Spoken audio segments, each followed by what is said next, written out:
Hotels are an essential component of life and have varying reputations based on where you go and what type of hotel you seek. However, most of us believe that with the exception of the rare mishap, most hotels do their best and are at the very least livable places to stay the night. Unfortunately, the lower the price of the hotel, the more difficulties may hide beneath the surface, and the more horrors may await. They may not be for nefarious purposes, but most hotels have secret rooms. Because of movies and stories, many people associate hotels, particularly chaperones, with mystery and possibly dread. In fiction and popular myth, hotels are notorious for having secret rooms, corridors, and who knows what else hiding beneath. And in reality, most hotels do have secret rooms. The good news is that in most hotels, these rooms are not there to accomplish anything criminal but to facilitate guests. They are a way to provide a room when it is overbooked or when a special guest arrives. That being said, there are situations when something a little more difficult to describe arises. Recently, a TikTok video went viral in which a hotel guest claims to have knocked their way through their closets into a back passage that led to a long corridor beyond. It was widely assumed that it was intended for human trafficking or other nefarious reasons. The guest, on the other hand, had to literally tear down the back of the wardrobe to get in. The narrative is difficult to confirm, and the footage may be from anywhere. Even if it is from a hotel, the nailed-up back wardrobe shows sloppy remodeling. However, there is no way to be certain. Many drug dealers use cheap hotels as a place of business. While it may not be popular in higher-end hotels, drug dealing is unfortunately common in lower-cost hotels and motels.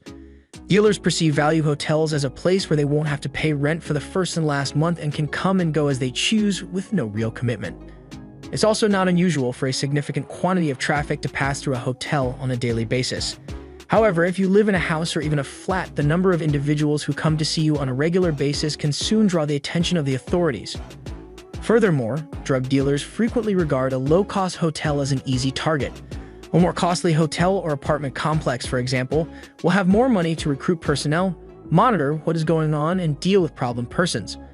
A more affordable establishment may not want the riffraff, but drug dealers know they will have difficulty evicting them and take advantage of this. Of course, some hotel owners are aware and just don't care as long as the guest pays on time. Hotel swimming pools are not always disease-free. The swimming pool is one of the most traditional aspects of staying at a hotel or motel. You go on vacation, become sweaty and fatigued, return to the hotel, and spend the rest of the day lounging by the pool. Some people do not have a pool and will take a staycation at a local hotel of some kind to allow their children to swim. While many hotel pools are absolutely safe, a CDC study conducted between 2000 and 2014 discovered that 1 in every 3 water-related disease outbreaks were linked to hotel swimming pools. While this is worrying, it does not imply that all hotel pools are dangerous and that you should toss the baby out with the bathwater. The CDC also recommends that you look out for your own safety and get a good notion of how clean the water you're looking at is before you take the literal plunge. The methods for determining safe pool water primarily entail analyzing the pool water in the same way that you would drink water. It should be clean and free of any discolorations, pollutants, or particles. Hotels are a domestic violence hotspot and are not safe for victims. Hotels can be a beautiful location to visit and a fun place to spend time with your family, but they can also be a place where people don't want others to see what they're up to. As a result, hotels are often a center for domestic violence. Predators consider hotels as a safe haven for them to release their fury when on vacation, away from home and where no one can witness them. If you hear something that sounds like domestic abuse from a nearby room, even if you can block it out, it is best to report it. You could save a life. Furthermore, some women who can afford it and are fleeing abusers go to hotels in the expectation of escaping their abusers there. Some do this because they believe it will be more anonymous than going to a women's shelter.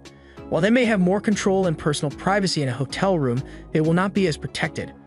Hotels are fairly public places, and while they will not knowingly give out personal information, it is not difficult to snoop on them. They are just not a safe haven for anyone seeking refuge from those who wish to harm them. Regulations on bed bugs are extremely limited.